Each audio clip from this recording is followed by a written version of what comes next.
नमस्कार दोस्तों। हर्षित द्विवेदी एजुकेशन में आप सबका स्वागत है। मेरा नाम है विनीत सागर। आज हम डिस्कस करेंगे the Malabar exercise of quad Nations के बारे में। देखिए, मलबार एक्सरसाइज के बारे में, क्वाड ग्रुपिंग के बारे में हम कई बार डिस्कस किया है। फिर भी रिसेंटली मलबार एक्सरसाइज हुआ था, इसलिए ये टॉपिक हमारे लिए इंपॉर्टेंट हो जाता है एग्जामिनेशन पर्सपेक्टिव में।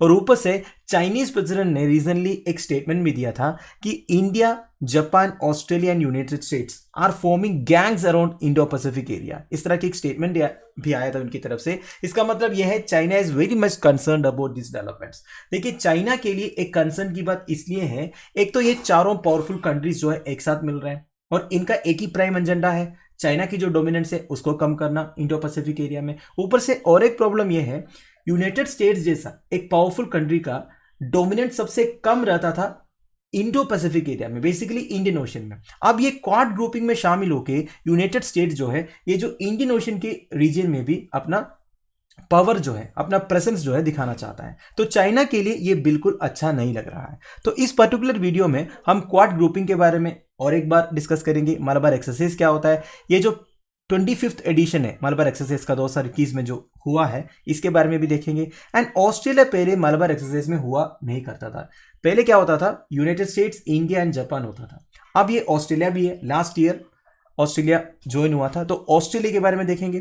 फिर China's concern on this developments क्या है वो भी ब्रीफली डिस्कस करेंगे। एंड मलबार नेवल एक्सरसाइज का थोड़ी सी हिस्ट्री भी चेक करेंगे। And other exercise with quad countries क्या क्या है इंडिया का, वो भी डिस्कस करेंगे। तो आगे जाने से पहले लेक्चर पर लाइक का बटन जरूर दबाइएगा। चैनल को अब तक सब्सक्राइब नहीं किया हो तो सब्सक्राइब भी कीजिएगा। हमें सपोर्ट करने के लिए आप हमारे मेंबर बन सकते हो ज्वाइन बटन के थ्रू। शुरुआत करते हैं दोस्तों, सबसे पहले why in news. Navies of the 4 member nations of quadrilateral security dialogue. देखिए, क्वाड का फुल फॉर्म क्या है, क्वाड्रिलेटरल सिक्योरिटी डायलॉग, जिनमें 4 कंट्रीज है, India, USA, Japan and Australia. इन चारों कंट्री के पास अपने अपने पावरफुल नेवीज है और इन चारों नेवीज ने मिलकर अभी 25th edition of Malabar exercise attend कर रहा है। और ये शुरू कहाँ हुआ था, of the coast of Guam in Pacific ocean on August 26। अब ये ग्वाम आइलैंड जो है इधर आपको दिख रहा है नॉर्थर्न पैसिफिक ओशन में। This is very very important. This is a US island territory in the north Pacific ocean. ये यूएसए से काफी दूर है पर चाइना से काफी पास में है। ठीक है, ये आप ध्यान दीजिएगा। तो इधर ग्वाम आइलैंड के ऑफ कोस्ट में ये शुरू हुआ है। तो आपको क्लियरली पता चल रहा होगा चाइना के लिए एक टाइप का वार्निंग है ये जो ग्वाम आइलैंड के ऑफ कोस्ट में ये जो एक्सरसाइज अभी हो रहा है, इसलिए चाइना इतना कंसर्न्ड है।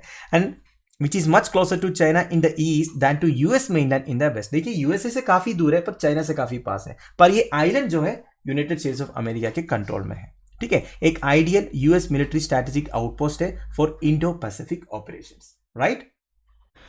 अब दोस्तों क्वाड ग्रुपिंग के बारे में, तो quadrilateral formation includes Japan, India, US and Australia. चारों nations find a common ground of being the democratic nations। चारों डेमोक्रेटिक नेशंस हैं and they have common interest of unhindered maritime trade and security। बिना कोई रुकावट का maritime trade हो and Indo Pacific region में maritime security भी हो। ये एक्चुअली क्वाड ग्रुपिंग का एक ऑब्जेक्टिव है। ए idea was first raised by Japanese Prime Minister Shinzo Abe in 2007। अभी का जो प्राइम मिनिस्टर है उनसे पहले शिंजो अबे थे जापानीज प्राइम मिनिस्टर। 2007 में इन्हीं का आइडिया था क्वाड जैसे ग्रुपिंग बनाना, पर the idea couldn't move ahead with Australia pulling out of it. पहले ऑस्ट्रेलिया इसमें शामिल नहीं हुआ था, इसलिए आइडिया आगे नहीं गया था। बाद में ऑस्ट्रेलिया जैसे इंक्लूड हो गया, क्वाड ग्रुपिंग कंप्लीट हो गया। Quad is an opportunity for like minded countries to share notes and collaborate on projects of mutual interest. Members share a vision of open and free Indo Pacific. देखिए दोस्तों, open and free Indo Pacific तो बोल रहा है, पर जब भी इस तरह की कोई ग्रुपिंग्स बनता है, वैसे कागज में कई सारे ऑब्जेक्टिव, एम्स वगैरह लिखा रहता है, पर हर एक ग्रुपिंग का एक हिडन एजेंडा भी है। इसका हिडन एजेंडा क्या है सबको मालूम है। आजकल वो हिडन नहीं रहा, एकदम पब्लिक कर लिया है। चाइना का जो इंक्रीजिंग इन्फ्लुएंस है, चाइना जो belt and road initiative, economic corridor और डेब्ट ट्रैप, ये सब से पूरे कंट्रीज के, पूरे दुनिया के कंट्रीज के ऊपर जो इन्फ्लुएंस बना रहा है, जो डोमिनेंस कर रहा है, उसको रोकने के लिए, स्पेसिफिकली जो इंडो पैसिफिक रीजन में चाइना की जो डोमिनेंस को दूर करने के लिए इन चारों कंट्रीज मिलकर इस तरह की ग्रुपिंग बनाया है। अब यूनाइटेड स्टेट्स के लिए फायदा यह है, मैंने पहले भी आपको बताया, इंडियन ओशन रीजन में इस तरह की ग्रुपिंग रहने से यूएसए के लिए एक अच्छा सा प्लेग्राउंड मिल जाएगा। आप देखिए, अटलांटिक ओशन में इनका इन्फ्लुएंस है, पैसिफिक ओशन में इनका इन्फ्लुएंस है, नॉर्थ पोल में है, साउथ पोल में, हर जगह है। पर इंडियन ओशन एक ऐसा रीजन था जिधर यूनाइटेड स्टेट्स का इतना ज्यादा एक इन्फ्लुएंस नहीं था। अब इस तरह की एक पावरफुल ग्रुपिंग बनने से, वो भी इंडो पैसिफिक रीजन में 3 कंट्रीज उनको मिल गया। जैसे इंडिया एक पावरफुल डेमोक्रेटिक कंट्री है, एक सब कॉर्डिनेट पूरा इंडियन ओशन कवर हो जाता है, और जापान के बारे में बताने की जरूरत नहीं, एंड ऑस्ट्रेलिया जो है, जो खुद एक कॉन्टिनेंट भी है। तो इन तीनों के साथ दोस्ती करना यूएसए के लिए स्ट्रैटेजिकली वेरी इंपॉर्टेंट है। तो इस तरह के एक एजेंडा भी इसके पीछे है।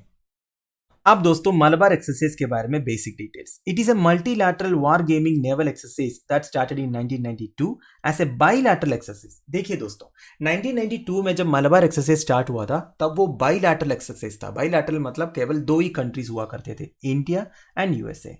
तो 95 में एक सक्सेसफुल एडिशन हुआ, 96 में भी हुआ, इसके बाद 2002 में हुआ। मतलब 96 से 2002 तक कोई मलबार एक्सरसाइज हुआ नहीं था। In the aftermath of India's nuclear test. आप सबको पता है इंडियाज न्यूक्लियर टेस्ट के बारे में। इंडिया ने सेकेंड न्यूक्लियर टेस्ट करवाया था, कहां पे? पोखरान में। तो इस टेस्ट के बाद यूनाइटेड स्टेट्स ऑफ अमेरिका इतने खुश नहीं थे इंडिया की तरफ। यह बात आप सबको पता होगा क्योंकि आपने एक मूवी देखा होगा जॉन अब्राहम वाला, परमाणु।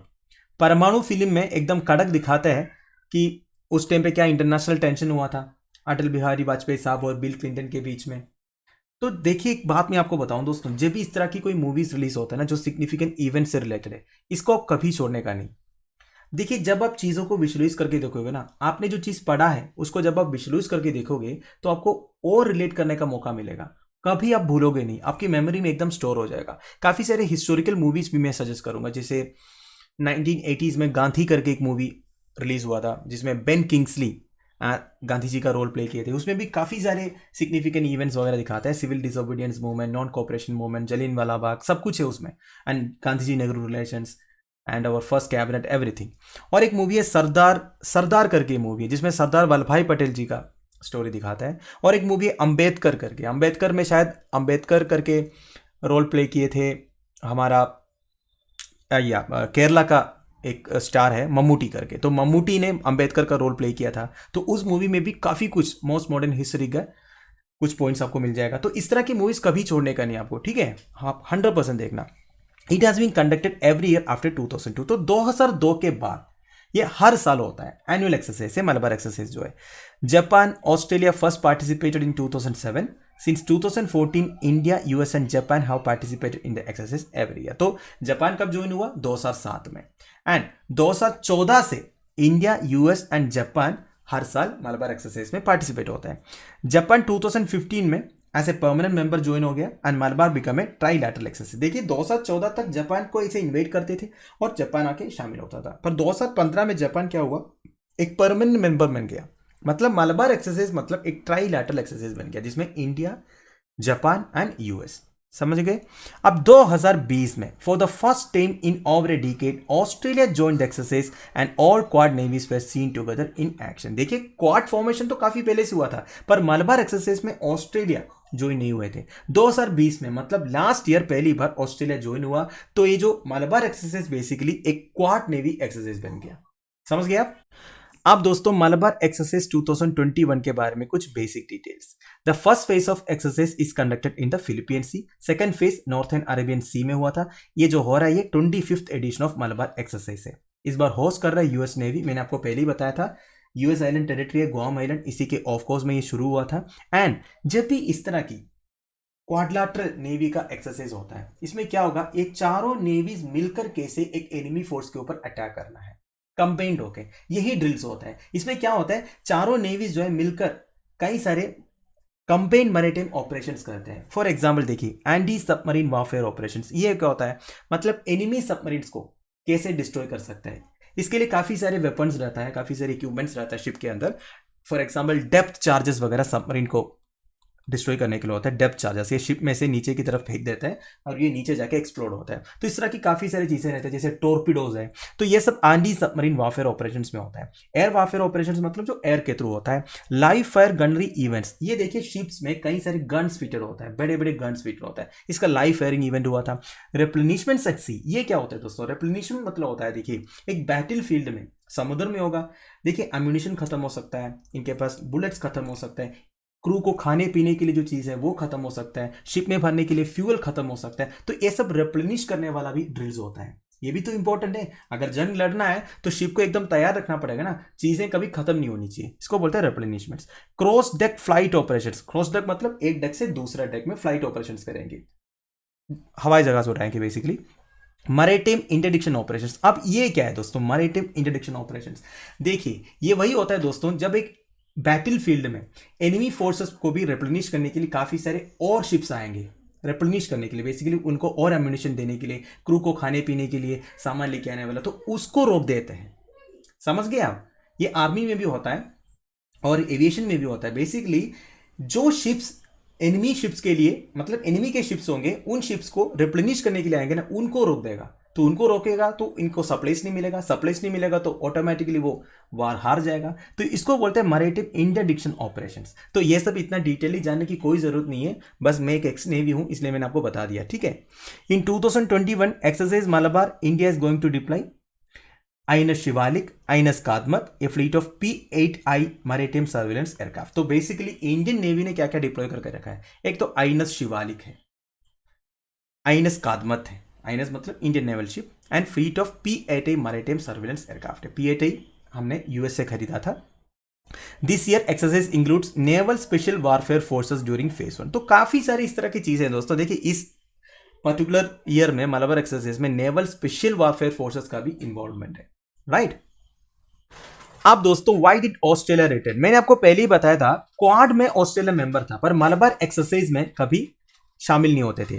एक बार पार्टिसिपेट किया था 2007 में, 2008 से फिर से वो डिसकंटिन्यू किया था, उनका कुछ अलग गवर्नमेंट पॉलिसीज था। अब देखिए 2020 में फिर से ऑस्ट्रेलिया जो है मलाबार एक्सरसाइज में पार्टिसिपेट करना शुरू किया। इसका रीजन क्या है?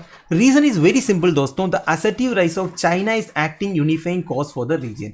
देखिए सारे कंट्रीज को धीरे धीरे ये पता चल रहा है, स्पेशली जो इंडो पैसिफिक रीजन में जितने कंट्रीज है या साउथ चाइना सी में जितने कंट्रीज हैं, उनको ये पता चल रहा है इस तरह की पावरफुल ग्रुपिंग्स बनाना बहुत जरूरी है, क्योंकि चाइना की जो इंक्रीजिंग इन्फ्लुएंस एंड डोमिनेंस है इसकी वजह से। आपने साउथ चाइना सी में चाइना की जो 9 डैश क्लेम के बारे में आपने सुना होगा, हमने काफ़ी वीडियो भी बनाया है 9 डैश क्लेम के ऊपर, वेरी इंपॉर्टेंट टॉपिक है। देखिए मान लीजिए ये साउथ चाइना सी है, ऐसा एक स्ट्रक्चर रहता है साउथ चाइना सी का। साउथ चाइना सी का जो नॉर्थर्न बॉर्डर है पूरा चाइना के साथ है। अब चाइना क्या है 9 डैश क्लेम करके रखा है, मतलब 1 2 3 4 5 6 7 8 9 इस तरह 9 डैश बना दिया और बोला ये पूरा एरिया जो है हमारा है।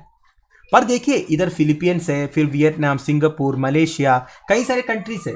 तो इन सब कंट्रीज बोला यार अपनी अपनी जगह भी तो है, उनका अपने अपने टेरिटोरियल क्लेम भी है। जैसे देखिए उनका जो क्लेम है वो जेन्युइन भी है, जैसे इधर की जो कंट्री है वो इतना सा क्लेम कर रहा है, मलेशिया जो है इतना सा क्लेम कर रहा है, वियतनाम या फिलीपींस जो है इतना क्लेम कर रहा है। पर चाइना बोल रहा है तुम्हारा क्लेम कुछ नहीं है, हम जो क्लेम करके रखा है, क्योंकि हमारा कोस्टल रीजन सबसे ज्यादा है साउथ चाइना सी के साथ और बाकी कंट्रीज मान नहीं रहा है। और ऊपर से इंटरनेशनल बॉडीज भी चाइना को बोला कि आप जो कर रहे हो ये ठीक नहीं है। आपने काफी न्यूज भी सुना होगा ना, बीच बीच में साउथ चाइना सी में अपने वारशिप्स वगैरह भेज देते हैं, प्रॉब्लम एक्चुअली जानबूझ के क्रिएट करने के लिए। अब UNCLOS आपने सुना होगा, यूनाइटेड नेशंस लॉ ऑफ सी जो है, इसके हिसाब से भी चाइना को काफी बार बोला आप ऐसे मत करो, पर चाइना मान नहीं रहा है। तो इस तरह की चाइना की जो इंक्रीजिंग इन्फ्लुएंस है, ये डोमिनेंस दिखाने की जो कोशिश है, ये सबको पता चल गया। इसलिए ऑस्ट्रेलिया भी ये समझा कि इस तरह एक पावरफुल ग्रुपिंग में शामिल होना बहुत जरूरी है। Experts view that Malabar exercise will strengthen Quad, which will act as an instrument of deterrence against China. तो basic reason is China. ठीक है, ऑस्ट्रेलिया ऐसे ही नहीं आया, ऑस्ट्रेलिया को अभी पता चल गया इस तरह ग्रुपिंग में अगर नहीं शामिल होने से वो आइसोलेट हो सकता है। अब दोस्तों China concern on this development, China तो कंसर्न होगा ही, क्योंकि चाइना को यह बात क्लियरली पता है ये जो मलाबार एक्सरसाइज हो रहा है या क्वाड ग्रुपिंग जो क्रिएट हुआ है ये केवल चाइनाज राइस को कंटेन करने के लिए। वैसे हमने ओपनली ये डिक्लेयर तो नहीं किया है, हमने क्वाड ग्रुपिंग या मलाबार एक्सरसाइज इसलिए कंडक्ट करा रहा है चाइना की इन्फ्लुएंस या डोमिनेंस को कंटेन करने के लिए, ऐसा ओपनली बोल नहीं सकता ना। पर चाइना हमसे स्मार्ट है, चाइना को एक क्लियरली पता है, और चाइना इस मैरीटाइम क्वाड्रिलेटरल को एशियन नाटो भी कह रहा है। और ऊपर से रिसेंटली चाइनीज प्रेसिडेंट ने ये बोला कि फॉर्मेशन ऑफ गैंग्स हो रहा है, उधर गैंग्स बना रहा है India, US, Japan and Australia मिलके गैंग्स ऑफ वासीपुर जैसे गैंग्स बना रहे हैं केवल हमें रोकने के लिए। ये सही नहीं है। ऊपर से at a time of strained bilateral ties with China, India's intention to involve Australia in the Malabar deal could only be constitute as a move directed against Beijing. आप देखिए बीजिंग की तरफ से सोचने से वैसे भी इंडिया चाइना के बीच में स्क्रिमिशेस चलते रहता है, इतने फ्रेंडली रिलेशंस तो नहीं है आज के डेट में।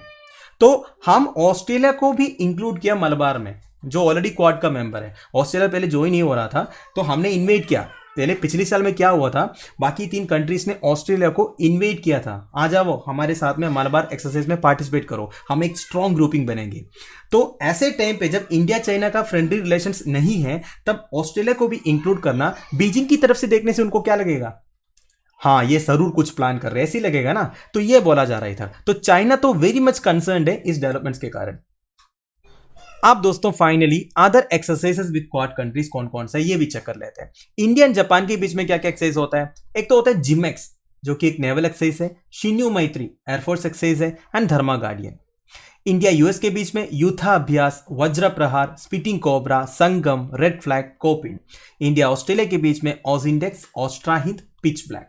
एंड पैसेज एक्सरसाइजेस भी होता है, जिसको पैसेक्स बोलते हैं। तो ये सब है जो मेजर एक्सरसाइजेस क्वाड कंट्रीज के बीच में बेसिकली बाइलैटरली होता है। ठीक है दोस्तों, तो that's the end of it. इस वीडियो को मैं फिनिश कर रहा हूं। आई होप आपको समझ में आया होगा जितने भी पॉइंट्स इंटरनेशनल रिलेशंस के कॉन्टेक्स्ट में मैंने बोला। आप लोगों की वैल्यूएबल सजेशंस एंड कमेंट्स आप मुझे प्लीज कमेंट बॉक्स में बता दीजिएगा। लेक्चर का PDF as usual Telegram channel में मिल जाएगा, जिसका लिंक नीचे प्रोवाइडेड है। Thank you for watching. Bye bye, have a nice day.